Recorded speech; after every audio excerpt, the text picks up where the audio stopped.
I went up to Sedbergh earlier this week to pay my respects to the fallen, and I was reminded of the words taken from the final episode of the tremendous documentary A World at War, entitled simply Remember.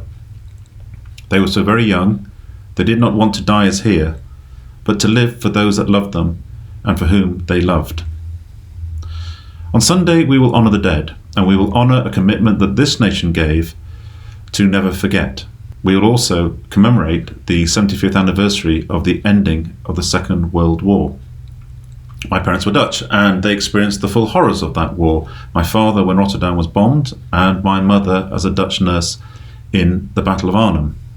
She once said to me that you do not know or understand freedom until you've lived in an occupied country.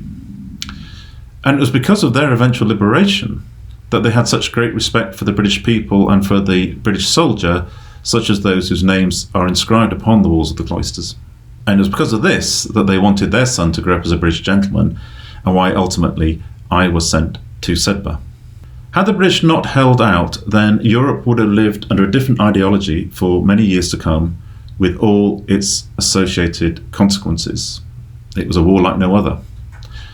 Nation sought to destroy the will of the nation by the mass butchery of civilians, and there was suffering on all sides. After all, as Martin Clunes says so eloquently in Goodbye Mr. Chips, people are not nations.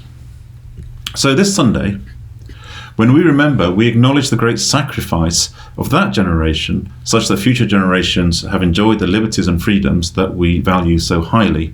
That since that time, we have lived in relative peace, and we haven't had to inscribe further names upon the walls of the cloisters.